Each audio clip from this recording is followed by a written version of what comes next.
Welcome to Around the Empire. I'm your host, Joanne Leon. Around the Empire podcast is listener-supported independent media. Pitch in if you can, patreon.com/aroundtheempire or paypal.me/aroundtheempirepod. Also, please subscribe to the YouTube channel.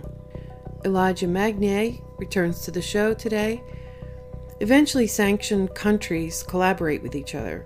Well, of course they do. What would you do if you were under long-term sanctions? Especially if you're a country with thousands of years of history and experience, including, in some cases, imperial experience of your own. In the age of decline of the Anglo-American empire, every tool in the toolbox has been pulled out, weaponized, and deployed to maintain dominance, and for much longer than is normally effective. Elijah explains how Russia, Venezuela, and what he calls the axis of resistance in the Middle East, Iran, Iraq, Syria, Lebanon, and Yemen, with assistance from China, are collaborating to overcome and to get around both long-standing and ever-increasing sanctions by the U.S. and allied countries, and also finding ways to be more self-sufficient to the point where the sanctions have much less impact, and in some ways are destructive for those doing the sanctioning. We also talk about the latest developments in Syria and the reconstruction dilemma. There's an extra bonus segment for patrons. Given that this seems like a turning point in history for the U.S. and the world, I ask Elijah for his insights, based on his experience, on whether there are parallels in history and for his view on how things are likely to play out. You can find that bonus segment on Patreon, episode 169 Extra. Elijah Magnier is a veteran war correspondent and a political analyst with over 35 years' experience covering the Middle East and North Africa. We recorded this on June 5th, 2020.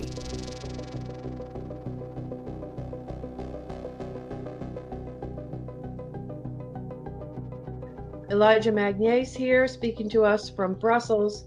Hello, Elijah. Thanks so much for coming back on the show. Hello, Johan. Thank you for having me again.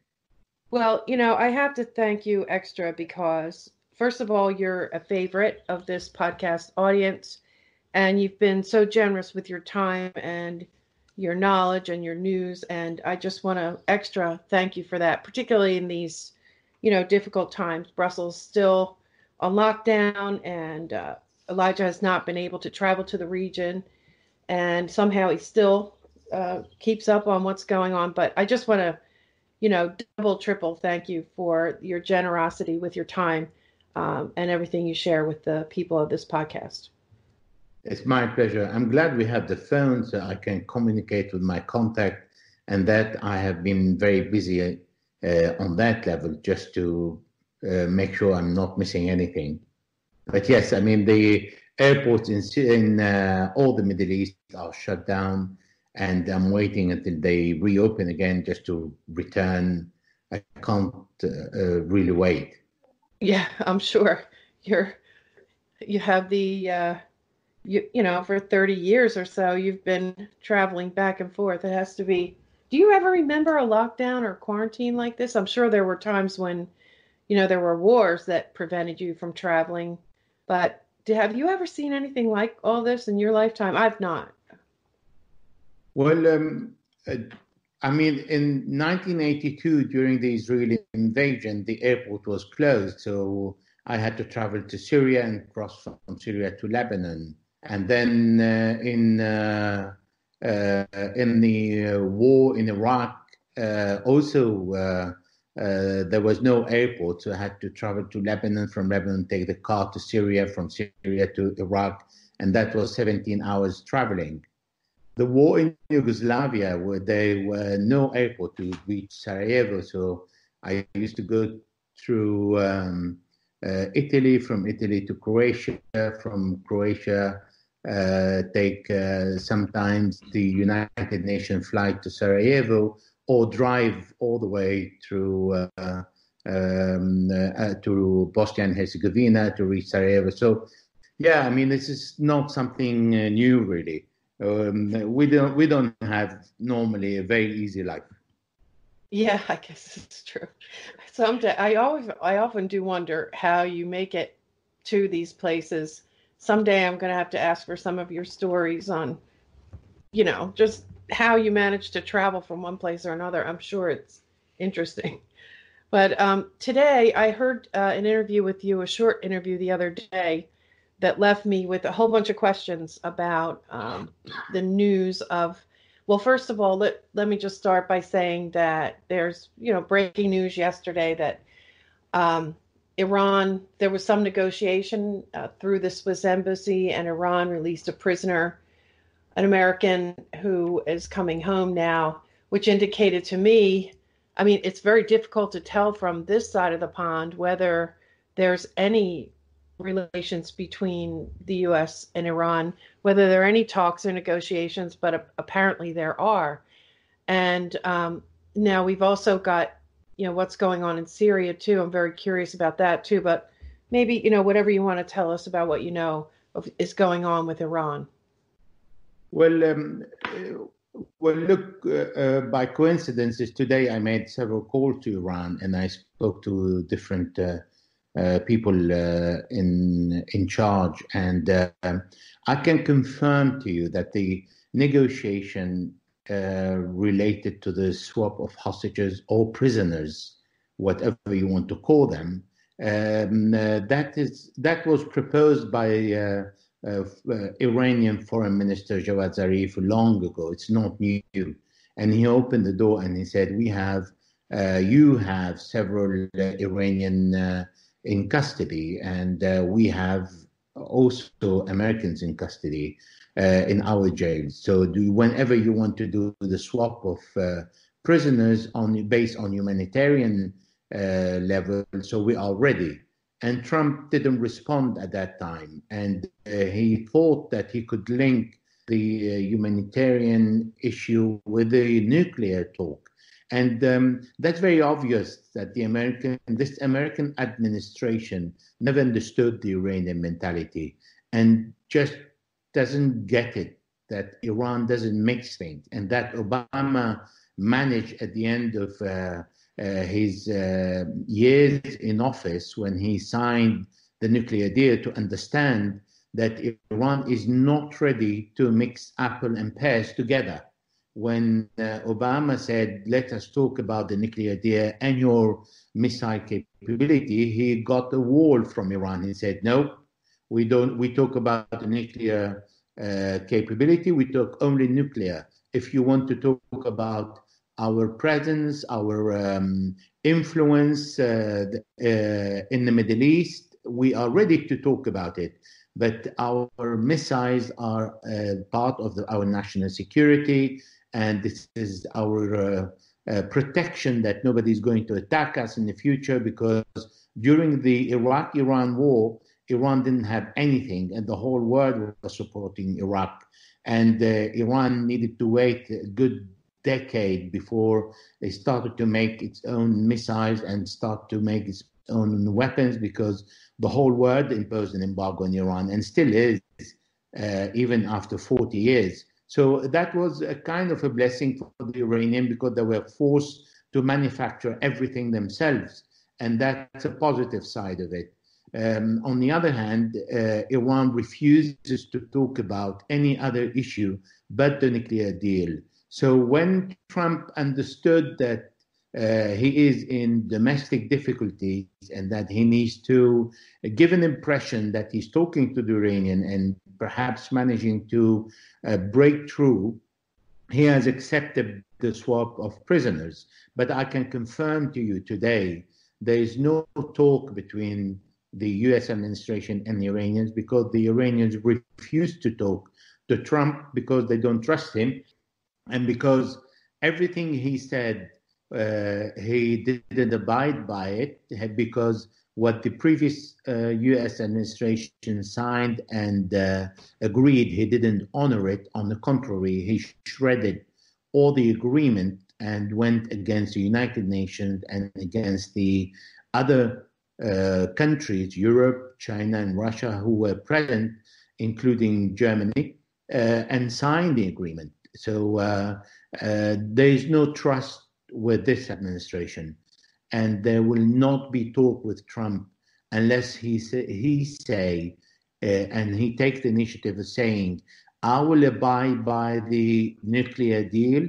I lift all sanctions. I put everything back in place, and then we can start talking. And this is when the Iranians would accept to talk. And of course, this is not going to happen 5 months before the new presidential elections. So Right. there is no talk between the US and Iran. There is an exchange of prisoners, and that's it, and nothing else.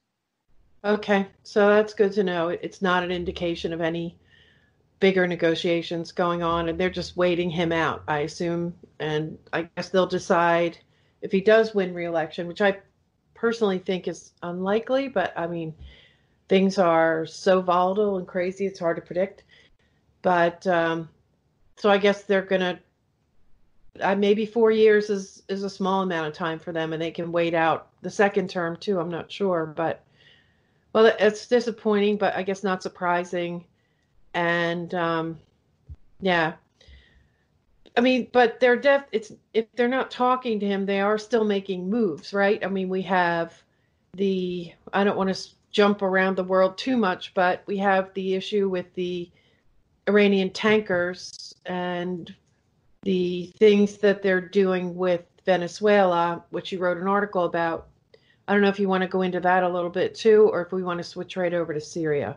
Maybe if you can just spend a few minutes on that situation, on the the business that they're doing with Venezuela, and no doubt that's also now a pressure point. You're in our backyard, we'll go in your backyard, kind of thing. At least that's the way it looks to me. Yes, well, I think what Iran did in relation to Venezuela is something striking, really. And Venezuela asked Iran for help.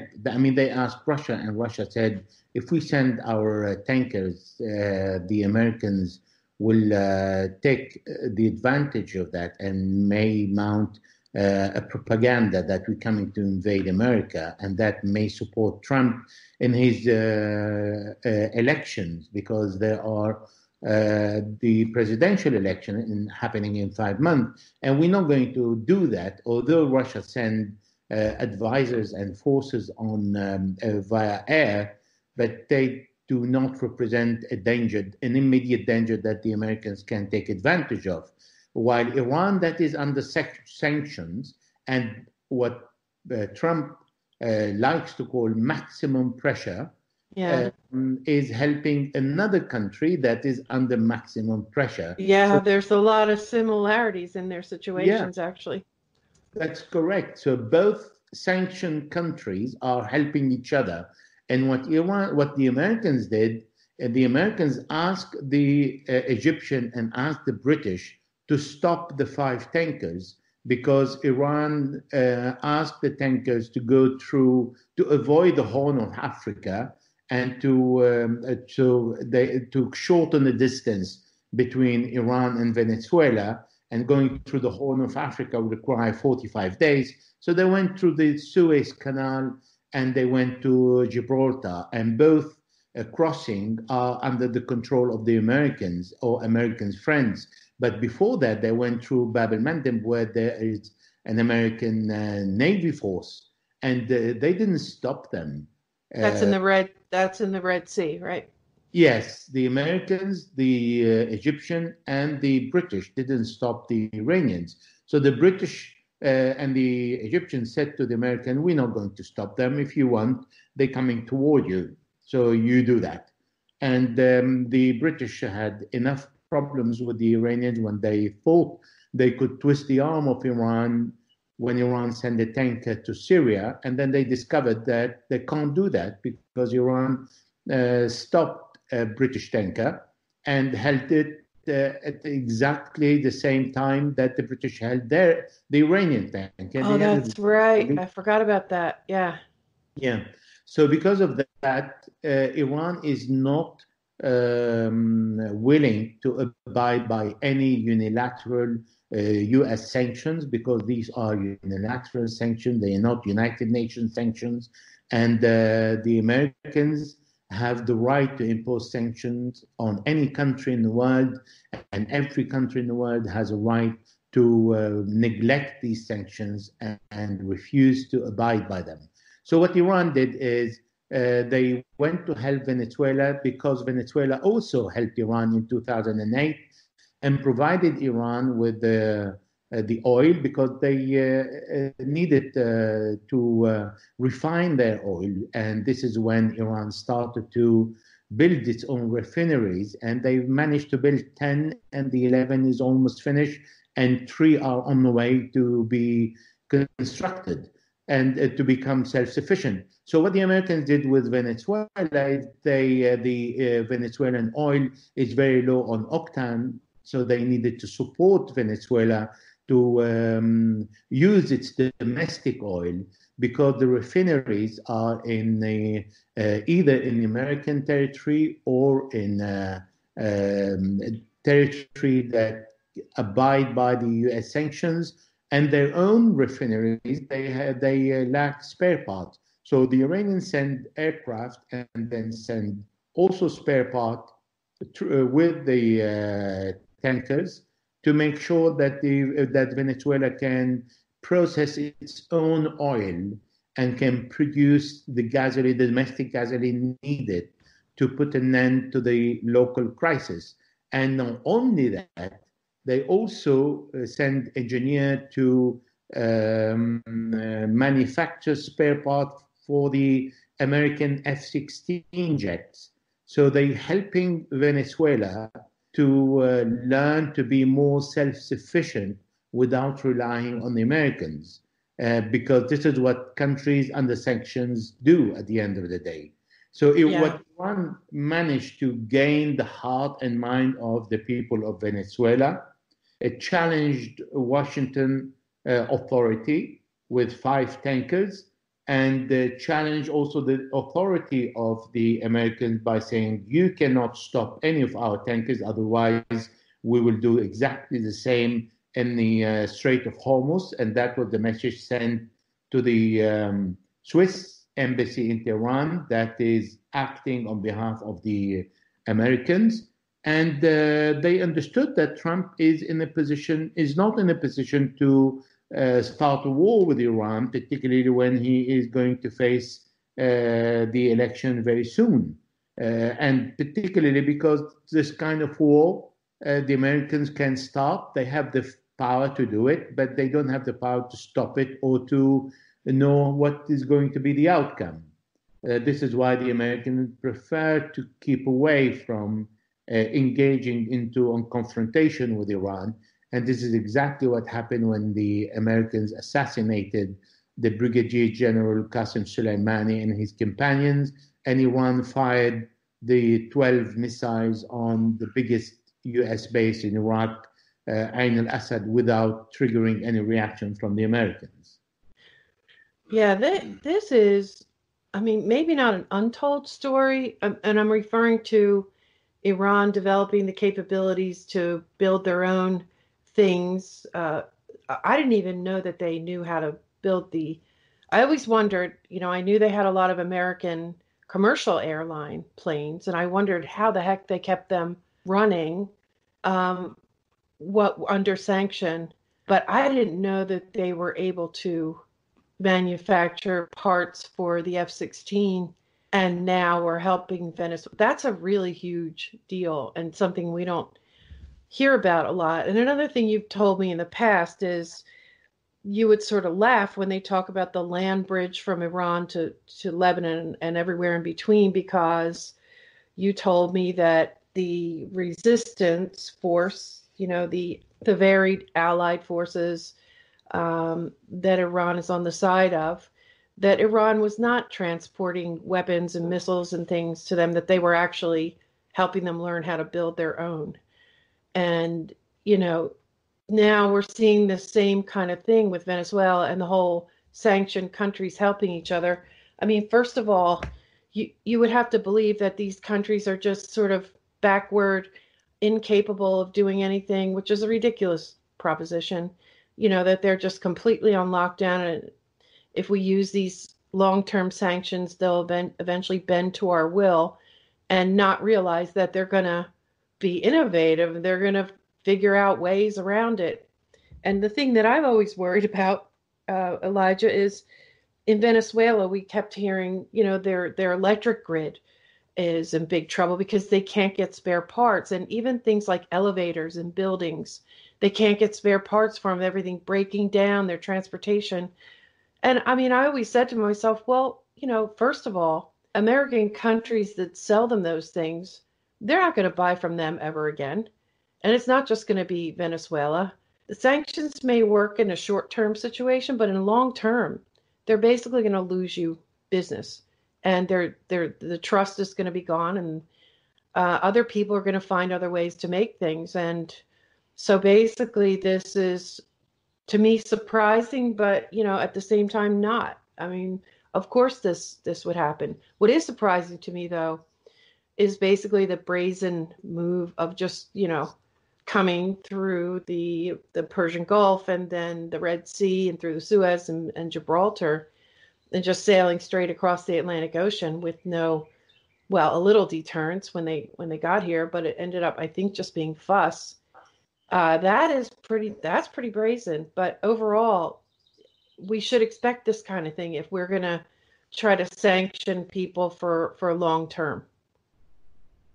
Well, I can tell you, Iran, for example, is ranked fourth in nanotechnology worldwide, and it's ahead of South Korea, Germany, Japan, and France. So this nanotechnology that Iran started with in the year 2000, today they have 257 companies running nanotechnology. They produce 376 different products, starting from scratch. No other country in the Middle East has this technology. And all that is thanks to the US sanctions. They were forced to do everything themselves. They were forced to be almost self-sufficient. They not fully.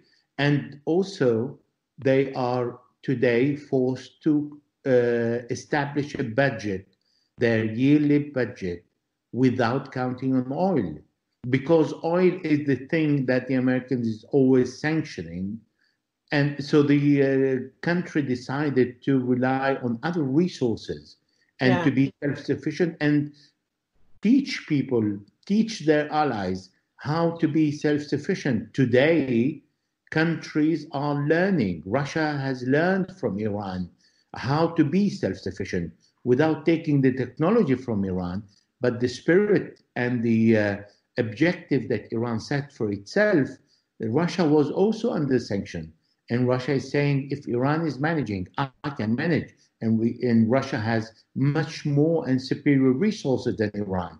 And today, Russia is managing on its own and is disregarding the US sanctions. And this is what China is doing too.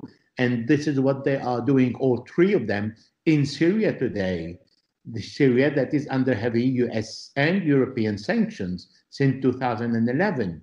So sanctions help countries to come out of the dominance and hegemony of the Americans and to force them to be inventive, force them to find a way without being dependent always on the will and the power of another superpower that is not providing anything and is only imposing its will and imposing sanctions. So the Americans basically, when they go, for example, to Lebanon and they impose sanctions on Lebanon, they say, if you support Syria, you're going to have to be under sanctions, but they're not doing anything to help Lebanon. So why Lebanon would respond to the Americans if its interest is to keep or to get the commercial relationship running with Syria? So just that to give you an example. So good to go back to Iran. Iran has managed to produce most of its needs domestically. And if we look at the latest coronavirus crisis, they have created their own tests.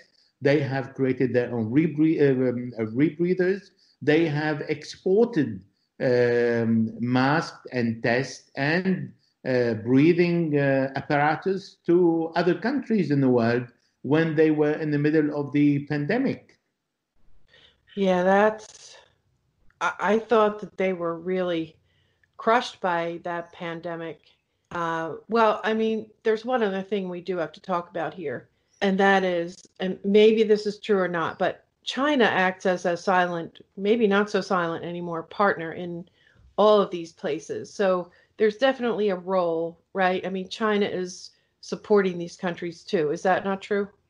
Oh, yes, it is true. China, first of all, and Russia, both of them said we no longer allow the US to decide at the United Nations. Secondly, China went to Iraq and struck a deal with the Iraqis, saying we take your oil and we build your infrastructure, whatever you need, schools, hospitals, whatever other important structure you need, like electricity, like gas, anything you want, we are ready to do it in exchange of what you produce. And so there's no money exchange here, but just you do something, you give it to me, and I do something and give it to you, which is perfect. And Right, China was right. building in Syria today medicine manufacturing, and they are supporting the Syrian government. China is ready to do the same in Lebanon, but it's in Lebanese who are still yet not have decided what to do with China. So yes, China is coming in, and China is coming in with a completely different spirit. China is saying, if I deal with the country and this country becomes prosper, rich, strong, then I can have more business with this country, and we both will have more wealth. So I need you to become strong so I can deal with you even further and increase the level of exchange, of commercial exchange.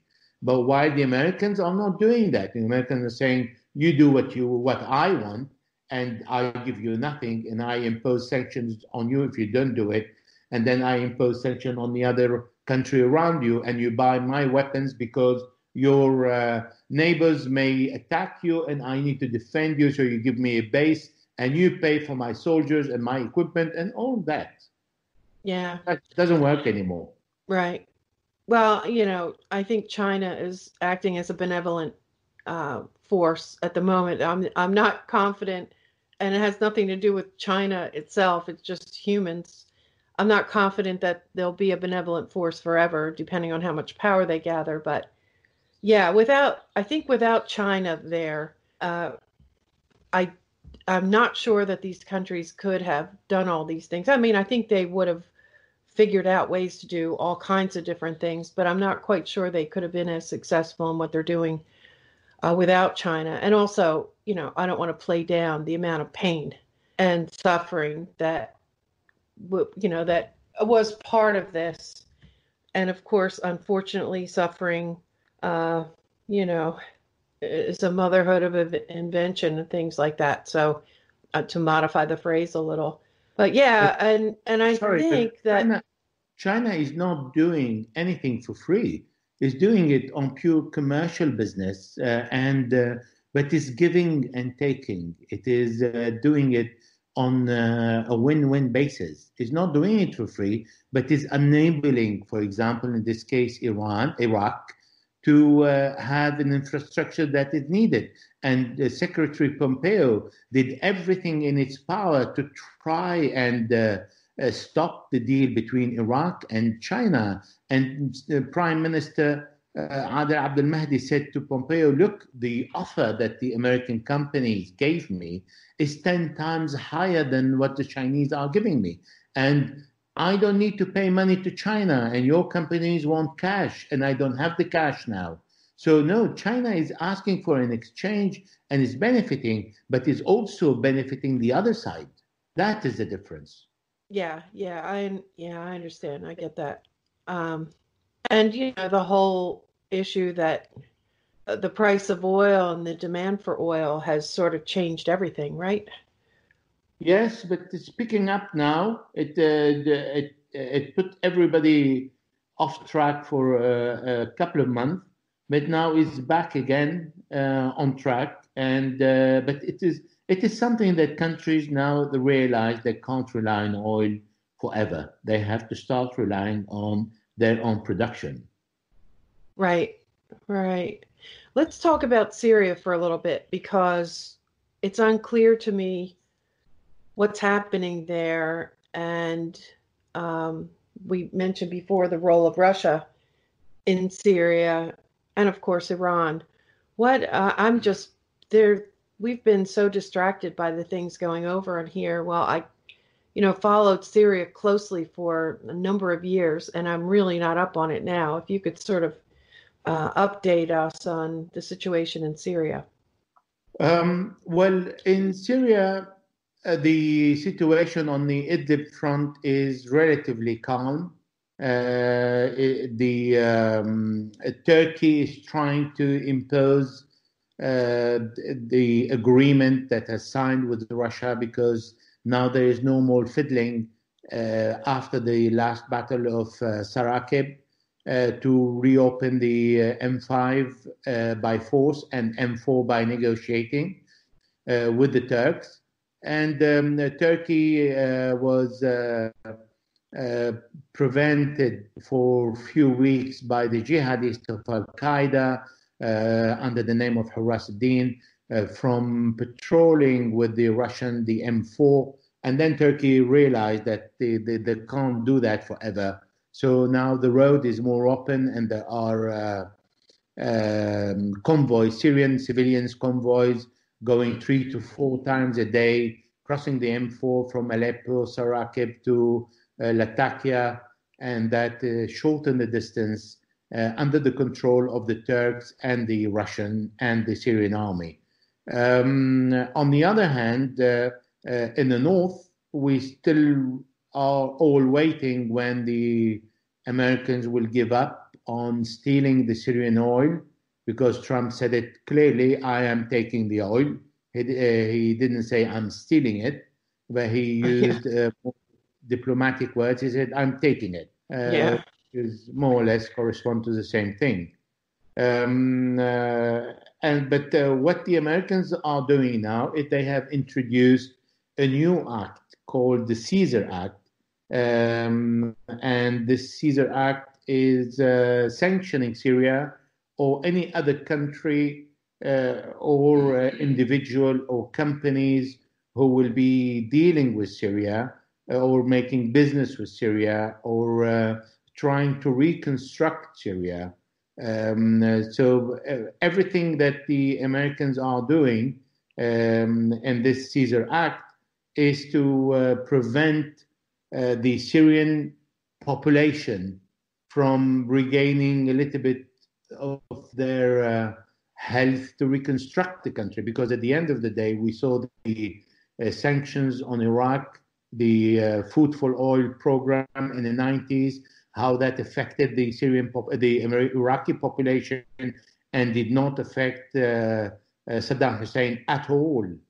And now they are imposing the same thing on Syria, but there are different times today. Today, this Caesar Act will not be respected by China. It is not respected by China. It is not going to be respected by Russia. It is not going to be respected by Iran. Iran, in the middle of sanctions, even the EU sent the oil tankers to Syria to support Syria and to support the Syrian population. And they are also engaged in supporting the Syrian infrastructure. I mean, the Syrian as a population are excellent workers, and they don't cost much because the lifestyle in Syria is not very high, and Syria is a very highly productive country on so many levels. So the Americans are trying to stop the Syrians from reconstructing the country by saying on the 15th of June, there will be the Caesar Act and anyone who would be dealing with Syria will be under sanction. Well, I can tell you, nobody who is not dealing with Syria will deal with Syria. And nobody who is dealing, or no country who is dealing with Syria, will stop dealing with Syria today. Because the Americans already stopped the Arabs from reopening their embassies. But the Emiratis are trying to do business with the Syrian, and hundreds of companies went to Syria to see how they can make a deal with the Syrians. And now by this Caesar Act, they will stop the Emiratis from doing business with the Syrian, or they will force the Emirati to pass on the companies to Syrians. And so the Syrian will make the deal and then they will have a little cut. So they will find a way around it because the Emiratis are very good in that. So basically, the reconstruction of Syria will not stop. The supply of oil to Syria will not stop, even if Trump is stealing the Syrian oil and Syria is in need of this oil. The Russian support to Syria is increasing. They have delivered 2 squadrons of the most modernized MiG-29. They are enlarging their base in Hmeimim, the military airport. They enlarging their naval base in Tartus, and they will do the same in Kamishli, in other places, not because they want to control Syria, because we have to keep in mind that Russia doesn't have troops on the ground. And even if Russia has troops on the ground, it doesn't want to renew the experience of Afghanistan. Russia will never control Syria. Russia and Syria will be strategic allies. Russia is increasing its military strength in Syria to face NATO, to face the Americans. The Russians are harassing the Americans in the sky wherever there is a possibility to harass a US jet or US surveillance jet. The Russians are coming close to what the Americans call a very dangerous distance. And the Russian message is, move away. This is our territory now, and you're not going to be on your own. And this is our place, and we will take as much space as we want here in the Mediterranean and in the Levant. And that means if Russia is establishing itself strongly in Syria, facing NATO that is based in Turkey, it means Russia will move also toward Lebanon, is moving toward Iraq, is in Iran, is striking deals with Iran and with Iraq as well. So it is expanding, is offering a completely different model from the Americans. And for that, Syria will no longer go backward from what the Syrian war has caused to the country. On the contrary, it's going to be rebuilt slowly but surely, and is going to regain its strength. This is what is regaining now. The Syrian army is becoming stronger, more equipped. The Russians have signed an agreement with the Syrian government to refurbish everything that the army needs and supply it and do the training and everything that is needed, and also to be engaged in the oil and gas extraction in the desert and in the Mediterranean in front of the coast of Latakia and Tartus. So Syria is not left alone and is going to disregard the American sanctions because it is not going to be affected by the American sanctions, really. And the American sanctions, the Caesar Act, will be forcing Lebanon to stand against the U.S. sanctions. So it's like the Americans are going to shoot themselves in the foot because the few Lebanese American friends of America that still are in Lebanon will be more oppressed because Lebanon will have to go east and not toward the Americans and toward the West, because the West is offering nothing to Lebanon. And the only country that Lebanon can use to export is commercial production, particularly in agriculture, is Syria. Lebanon has borders only with Israel, that is considered an enemy, a state, an aggressive state that is trying always to violate the Lebanese territory, air, and sea, and with Syria. So it can't leave outside Lebanon but through Syria. If Lebanon wants to export its merchandise to Iraq, it has to go through Syria or to Jordan or to the Gulf countries, Saudi Arabia. It has to go through Syria. So therefore, Lebanon will be also forced to deal with Syria and to neglect the Caesar Act. That's interesting. I mean, in a sense, I'm glad it's working out this way because I never agreed with the dominance of the region by us to begin with. But it's a shame for my country that it had to happen this way. And the trust is gone, the goodwill's gone, whatever there was. The What's very curious to me is that how much obsession there is with reconstruction, and I always wondered, what we spend all this money destroying things instead of building things, but there's these reconstruction contracts that officials are from early on. For instance, like Wes Clark, I think it was maybe 2012, was investing in a private equity fund for the reconstruction of Syria. Because, of course, we believed that Syria was going to go down pretty easily, and it obviously didn't. And the other thing was Boris Johnson, way back when he was, before he was the foreign minister, he wrote an op-ed about Palmyra. And it was sort of contrary to the other hawks. It almost looked like he was a reasonable foreign policy kind of guy. But you could see that his real objective was to be able to get in on the reconstruction contracts in the Palmyra area, particularly the artifacts and whatever the ancient structures in the region, I guess, that would need some very special attention. Of course, he changed immediately when he became the foreign policy. He just complied with the hawkish policy that the country took. But before that, he stood out as someone who actually sounded reasonable.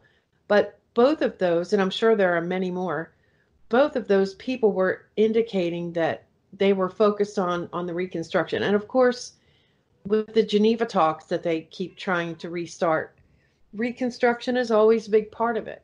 And in the deterrence that we use, you hear American officials saying, well, Syria, we're just they're not going to be able to reconstruct without us and without our money and the money from our institutions and the way it's been in recent decades. But, who pays for the reconstruction? I still don't understand the idea of destroying things only to rebuild them and someone pays for them, and why. It sounds like it's a real racket that got disrupted in this case, but I don't even quite understand how all of that works. Well, let's talk frankly here. The problem in Syria is that the Americans and their allies are trying to win with the sanctions what they have lost during the war. So in 9 years of war, they've lost the war, and they're not accepting it. And by not accepting it, they're trying some other ways. And that indicates how little they understand of the mentality, not only of the Syrian, but also not the Middle Eastern in general, but this axis of the resistance that is linking Iran, Iraq, Lebanon, Syria, Palestine, and Yemen. These people are not ready to submit, and these people have won the war. In Syria, 80 countries united to remove President Assad, and they did not manage. It's over. They've supported Al-Qaeda. They've supported ISIS. They've done everything. The Israelis walked in. The Israelis bombed and continue bombing Syria, and they did not manage to make any difference. So that's it.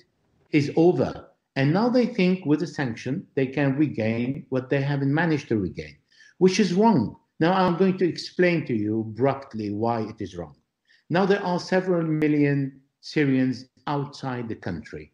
They are refugees. They are, and some others are internally displaced. Now, all these people are a mixture of people. Let's take, they are in Turkey, they are in Jordan, they are in Lebanon, and they are in other places in Europe, but mainly in these three countries. Now, from Lebanon, there are around 400,000 who returned to Syria and accepted to return to their homes. And there is still 1 million and something who are still in Lebanon, and they don't intend to leave. The United Nations is giving $260 for each person. Now, the United Nations say we supply between 20 and 30% of the refugees with money, but these figures are not very correct. So to give a Syrian $260, a normal Syrian will never be able to work for $260 at home. He will gain much less. Now, if this man or this family is giving $260 to stay, to remain as a refugee, and then they do some work in the country where they live, why they would return? And the objective for them not to return is to say to President Assad in the next election, you see, you have several millions outside, we do not recognize your election. Who cares about their recognition or non-recognition? So that's the objective.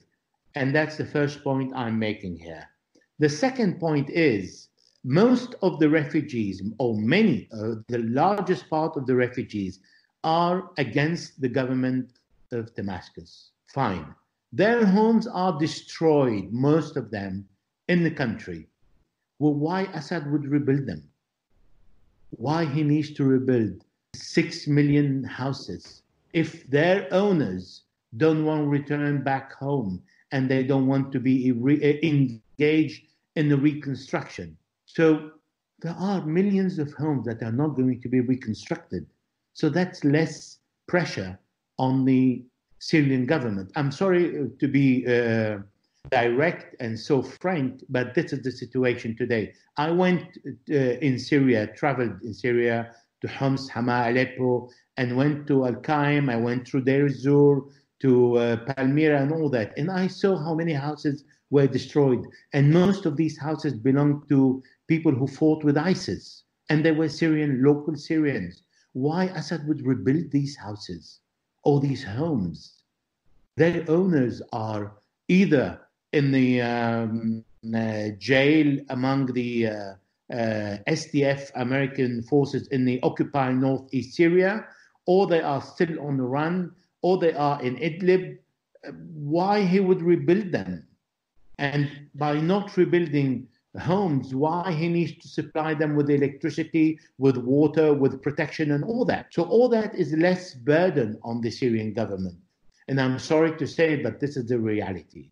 If the Syrians return home, the Syrians are excellent workers in nearby countries. They use them in the reconstruction. So if you look in reconstruction of building in Lebanon and in Jordan and in Turkey, you see Syrians because they are valid workers. They're good labor.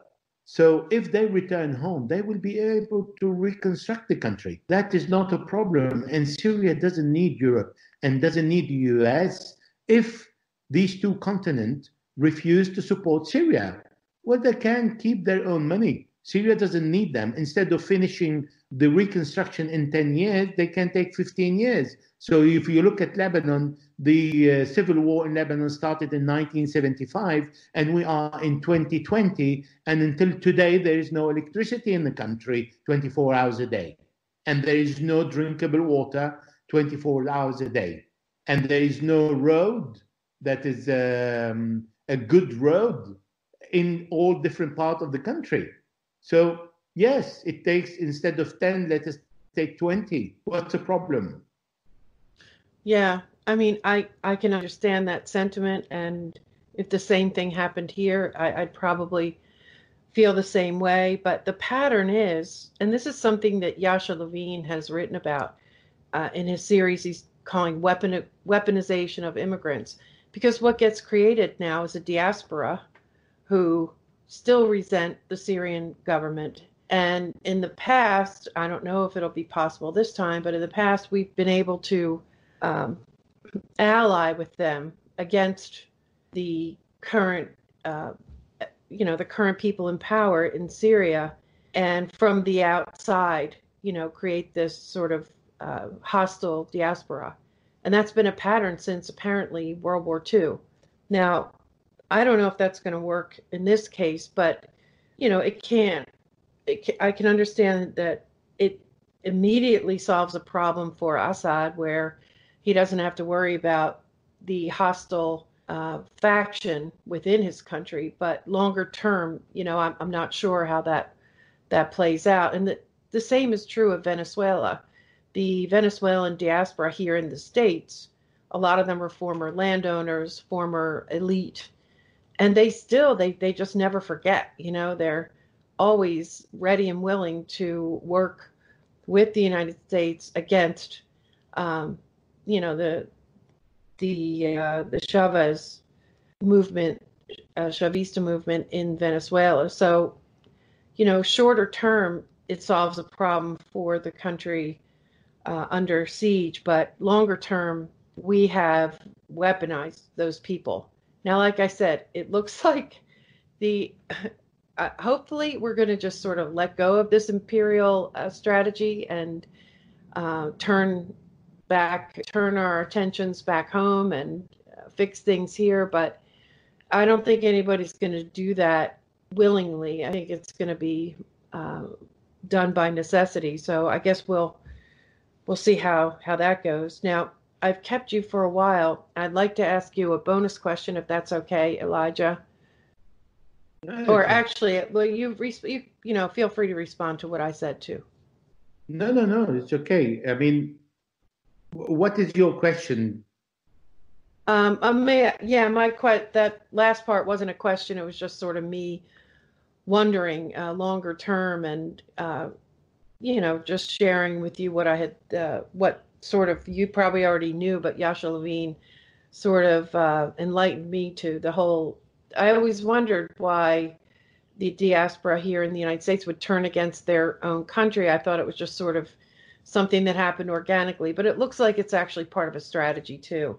Well, I tell you, if you look at the Iranian Americans, for example, they live under a regime in the United States where if they show a little bit of sympathy or support to the Iranian to back home, then they are called Iranian apologists, or right. they are called, if the Syrian support their country, they are called Assadists.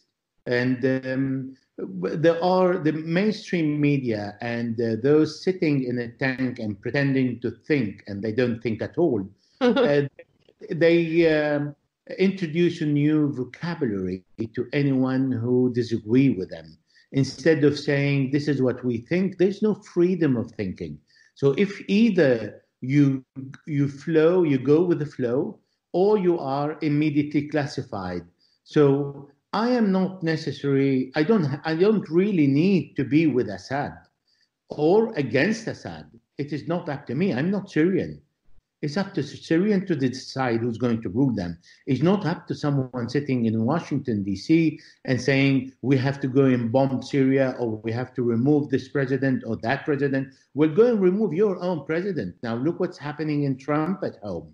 And so you deal with your own issue and your own business, and don't dictate to nation what they need to do with their own leaders. When the population is mature enough, then they will deal with their own leaders, and they will change their leadership, and they will rebel against their leadership if they're not suitable. This is going to happen sooner or later anywhere in the world, and now we see it in America. So it is not up to us to say who's going to rule here and there. And Syrians who live in America, they are afraid of saying we support Syria, because if they transfer money to their family and they're not anti-Assad, then they are supporting the regime, and then they will be under sanctions and they will be called terrorists. This is exactly what's happening to the Lebanese. If Iranians are supporting their family and they say, okay, well, you went and killed an Iranian general who was also an ambassador of his country to Iraq. So you're supporting Qasem Soleimani, so you are part of the IRGC, then you are anti-American, then you support the killing of Americans, then you are a terrorist. So they give you so many questions and they answer these questions to end up with accusing you of being terrorist.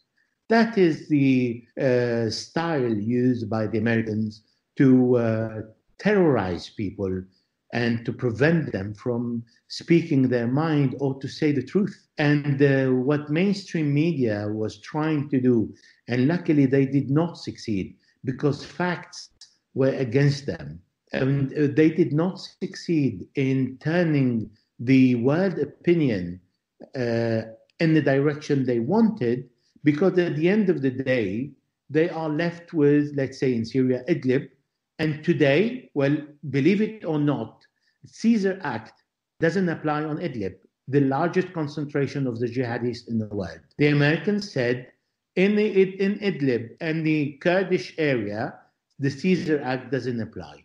So you in America can send money to someone you know that is within Al Qaeda, and that is okay as long as he's living in Idlib.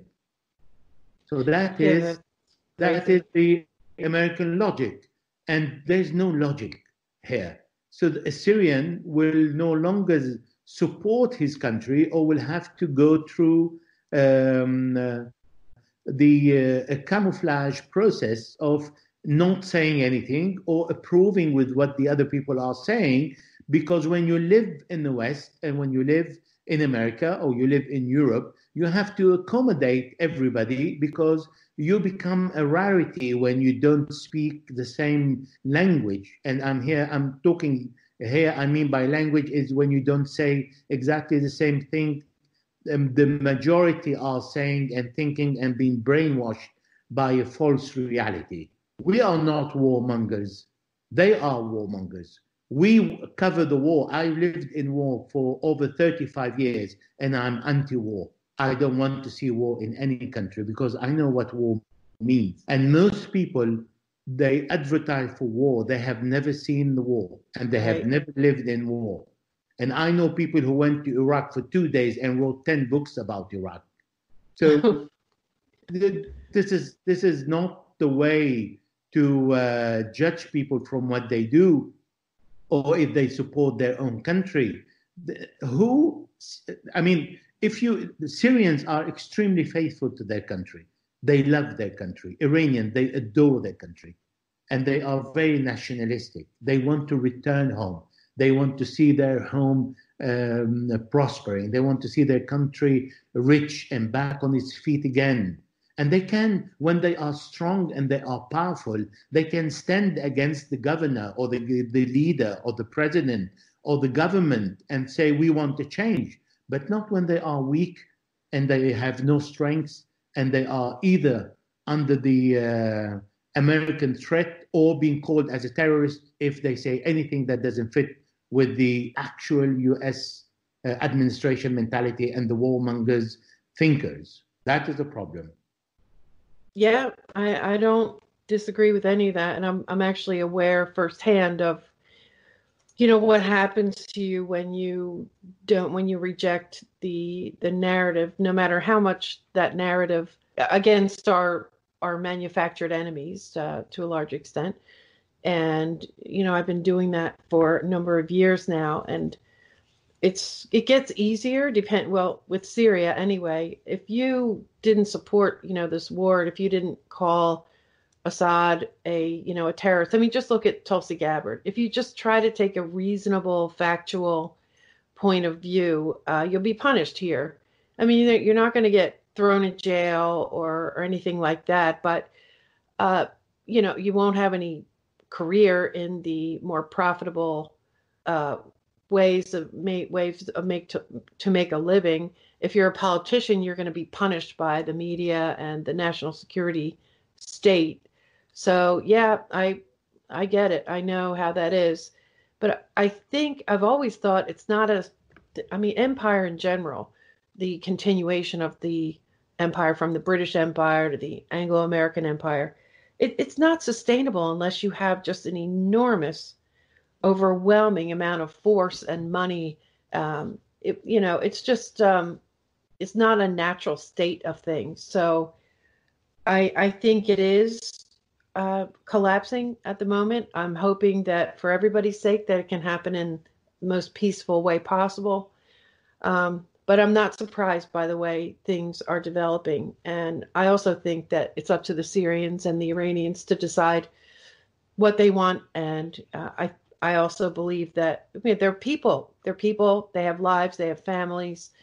If the Assad government is too oppressive or corrupt, things are going to happen, and they're going to be able to take care of it when they can get to that priority. When they're not just worried about food and water and electricity, as you mentioned, and a home and shelter. Of course, they have to deal with those things first, but when they can, they're going to change things more to their benefit. So yeah, I totally agree with that, Elijah. And so let's wrap up. And if you would, I just have one bonus question for you. It's a broad question. So for more than 30 years, you've been in and among the wars in this region and in other regions. And this is clearly a turning point. This is clearly a point of real change in the world.